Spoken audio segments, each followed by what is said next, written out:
Hey guys, അപ്പോൾ ഇന്നൊരു evening vlog ആയിട്ടാണ് ഞാൻ വന്നിട്ടുള്ളത്. അപ്പോൾ ഇന്ന് ഈവനിങ് സ്പെഷ്യലായിട്ട് ഉണ്ടാക്കാൻ പോകുന്നത് നമ്മുടെ സ്വന്തം പഴംപൊരി, ഇംഗ്ലീഷിൽ പറഞ്ഞാൽ deep fried cotton banana strips. പേര് കേട്ട് നെട്ടണ്ടാട്ടത് നമ്മുടെ സ്വന്തം പഴംപൊരിൻ്റെ ടേസ്റ്റ് തന്നെയാണ്. ഈ മാവിൻ്റെ അടക്കൽ കണ്ട ഞങ്ങൾ കഴിക്കും ഞാൻ എന്തോ വലിയ റിസർച്ച് ചെയ്യണം. അതൊന്നുമില്ല ഗൈസ്, മാവ് കൂടുതൽ യൂസായാൽ അത് ബനാന ജ്യൂസാണ്, കൂടുതൽ കട്ടായാൽ ബനാന കേക്കും. അതിൻ്റെ രണ്ടിൻ്റെ ഇടയിലുള്ള ഒരു അവസ്ഥയിലെത്തിക്കുന്നത്, അതിനാണ് ഈ മിക്സിങ് ഒക്കെ കേട്ടോ. അപ്പോൾ നല്ല ചൂടെണ്ണയിലേക്ക് നമ്മൾ ഓരോന്നോരോന്നായി ഇട്ടെടുക്കുന്നുണ്ട് കേട്ടോ. വീഡിയോയിൽ കാണുമ്പോൾ നല്ല ഭംഗിയുണ്ടല്ലേ, പക്ഷേ ഈ ഫ്രെയിമിന് പുറത്ത് ഇതൊന്നും നല്ല മക്കളെ സംഭവിക്കുന്നത്. ഞാൻ ഉണ്ടാക്കിയ പഴംപൊരി കാണാൻ നല്ല ഭംഗിയുണ്ടല്ലേ, ഒരു ഗോൾഡൻ ഷെയ്ഡായിട്ട്. നിങ്ങൾ ഉണ്ടാക്കുമ്പോൾ അങ്ങനെ സുന്ദരിയാവാൻ കുറച്ച് ലേശം മഞ്ഞപ്പൊടി ഇട്ടാൽ മതി കേട്ടോ. ഇനി മഞ്ഞപ്പൊടി ഇതാൻ കൂടെ വാരിട്ടിട്ട് മഞ്ഞപ്പൊടി ആയിട്ടുണ്ട് പറഞ്ഞിട്ട് കാര്യമില്ല കേട്ടോ.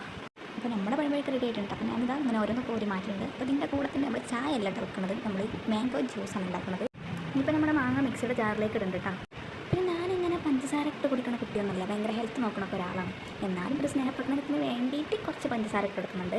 സത്യം പറഞ്ഞാൽ ഈ ജാറിൽ ഇപ്പോൾ മാങ്ങ കാട്ടി കൂടുതൽ പഞ്ചസാരയാണ് ഇട്ടിട്ടുള്ളത് തോന്നും. പക്ഷേ കാര്യക്കണ്ട, ഒരു ദിവസമൊക്കെ പഞ്ചസാരൊക്കെ ഇട്ട് കുടിക്കാമല്ലേ.